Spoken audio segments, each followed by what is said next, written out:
Olá, segundo ano, professor Vinícius Leão aqui. Vamos dar continuidade à nossa aula sobre Revolução Industrial. Galera, diante de tudo que a gente já viu, nós podemos apreender que a Revolução Industrial chegou para ficar, modificando a política, a economia, a sociedade, o modo de viver como um todo. Daí a palavra revolução. Diante disso, nessa aula, nós vamos focar principalmente nessas mudanças estruturais, tá bom? Quero começar na esfera do trabalho. Com a Revolução Industrial, nós vamos ter uma nova divisão do trabalho. E esse trabalho está sendo modificado até os dias atuais, com novas divisões. Mas no início desse trabalho é importante a gente parar para pensar um pouquinho sobre isso aí, porque a gente vai fazendo comparações, tendo em vista de que, quer queira, quer não, todos nós somos envolvidos por essa ideia do trabalho até os dias atuais. E é muito importante tomarmos atenção nesse aspecto pela questão do trabalho em si, tá bom? Então a gente tem que entender que o trabalho ele tem uma história, né? E com a Revolução Industrial, esse trabalho ele vai ser caracterizado principalmente pelo uso das máquinas por mãos humanas. Isso é bom, isso é ruim? É complicado falar, tá? Porque aparentemente parece que é algo muito bom, né? Mas a história ela é muito mais complexa do que julgamentos de valor. Bom, gente, o primeiro ponto que eu quero destacar aqui com vocês é esse aqui, ó. Tecidos de algodão e lã. Aqui está escrito lá, mas é lã, tá bom, gente? Até o início do século XIX, trabalho doméstico, não é? A gente tinha essa característica aí, até mais ou menos do século XIX, trabalho doméstico. No entanto, com a Revolução Industrial, o que aparece, gente? As máquinas. E para as máquinas eu tenho que colocá-la dentro de um lugar.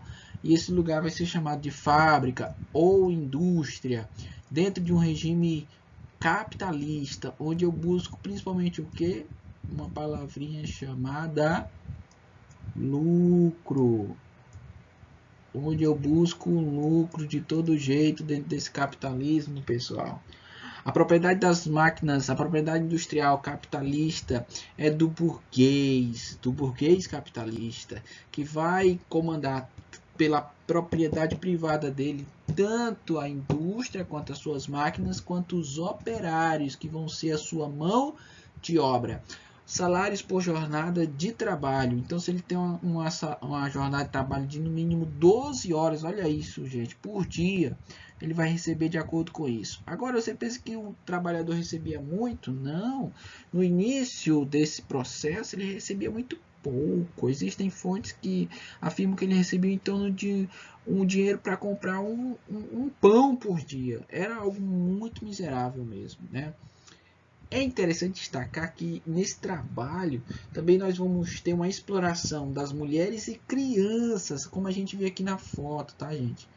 Crianças trabalhando nas fábricas, algo absurdo. Mulheres, mesmo mulheres grávidas, trabalhavam para sobreviverem nas cidades. Tá certo, gente? Olha só. Então, mulheres, crianças trabalhavam também. O importante era trabalhar. Trabalhar.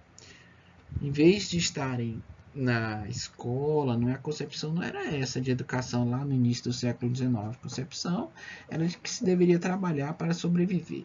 Interessante destacar que essas fábricas eram sujas, mal ventiladas, mal iluminadas, sem higiene quase nenhuma, tá? E isso provocava uma série de consequências negativas na saúde das pessoas. Com a poluição intensa, como a gente vê na imagem aqui acima, com a poluição intensa, as pessoas sofriam muito com doenças, tá, gente? A urbanização ela é chamada de limitada nessa industrialização inicial, porque geralmente as melhores casas, melhores ruas, mais afastadas das grandes fumaças das fábricas, eram dos grandes proprietários capitalistas. A maioria das pessoas que viviam nas cidades viviam em condições subhumanas, sem higiene. Daí a limitação da urbanização, tá bom, pessoal? Então perceba essa discrepância de vida gritante entre os burgueses capitalistas que se enriquecem à custa da mão de obra dos operários, que são a classe operária. E aí eu pergunto para você, como forma de indagar essa história: diante disso, é justo ou não é justo lutar por uma melhor forma de vida a partir dos operários? Sim, os operários encontram nisso um gancho, uma motivação muito grande para lutarem por melhores condições de vida, reivindicando direitos de melhores condições de vida, de saúde, de educação, de lazer, algo que era muito difícil ter nesse início, tá, gente? Então percebam que na história tudo se vence com luta, e essa luta transforma a vida. De um modo geral, e aqui eu já quero terminar essa aula com vocês, a Revolução Industrial nasceu principalmente dentro desse ideal aqui, ó, o liberalismo econômico. Gente, o liberalismo econômico é uma ideia que está na filosofia, na economia, na política, tá? Na sociedade como um todo, até os dias atuais. Foi essa ideia de liberalismo econômico que engajou os grandes capitalistas burgueses a romperem com o Estado do ponto de vista jurídico, filosófico, legal. Foi do dia para a noite que isso aconteceu? Claro que não. O século XVII, o século XVIII, como um todo, conheceu um negocinho chamado o quê? Iluminismo. Dentro do iluminismo eu tinha várias formas de encarar o mundo. E nesse mundo, a razão dominaria o ser humano, do ponto de vista de que não era racional tratar um diferente do outro. Então todos são iguais perante a lei. E aí vem o inglês John Locke com a ideia de liberdade individual. Tá bom, gente? Tudo isso vai ser um choque com o antigo regime na Europa. Vai ser um choque com aquela sociedade, com aquele modo de viver o mundo que até então era presente. Por exemplo, na economia nós tínhamos um Estado interventor. A burguesia não gostava nada disso. Por quê? Porque ela não tinha liberdade para agir e se enriquecer. O Estado queria riqueza só para ele. A burguesia queria riqueza para ela. Então vão entrar esse choque aí. Esse choque está engajado no liberalismo econômico, no iluminismo, tá bom, pessoal? Então é um choque da liberdade contra a opressão. A coroa, os estados absolutistas foram cada vez mais vistos como que?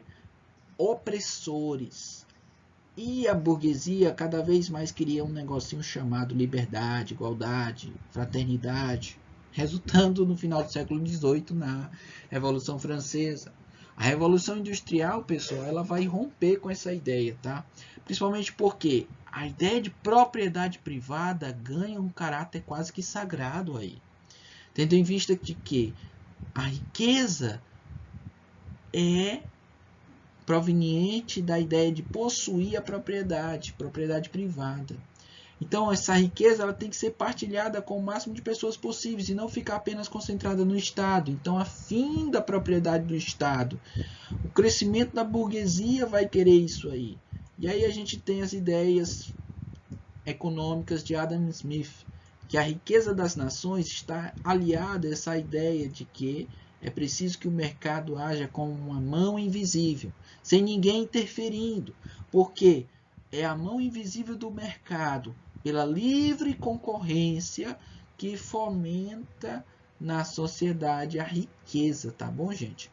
E aqui a gente vai para o último tópico, o livre mercado. O mercado ele tem que ser livre, uma empresa concorrendo contra a outra, de modo que os produtos ficam com melhor qualidade, menores preços, tendo em vista que um maior número de pessoas vai usufruir desses produtos. Então, quanto mais eu vendo, mais eu lucro, né? Quanto mais eu vendo com uma qualidade melhor, com um baixo custo de produção, maior é o lucro. Isso aqui é o capitalismo puro, tá, gente? Livre iniciativa por parte da burguesia, sem interferência do Estado. Então é o rompimento com aquele antigo regime. Redução dos monopólios feitos pelo Estado. O Estado como monopolizador, que cobra tributos. Não, tem que ter uma mínima participação do Estado. Deixa livre, não é?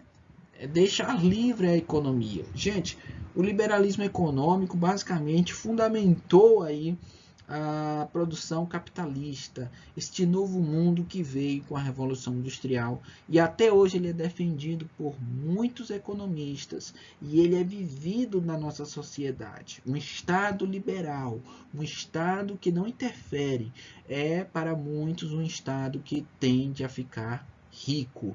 Isso é verdade? Isso não é? Não cabe aqui a gente questionar. Mas pense bem sobre essas questões, porque hoje elas estão no nosso dia a dia também. Pessoal, um abraço, bons estudos, tá bom? E até as próximas aulas.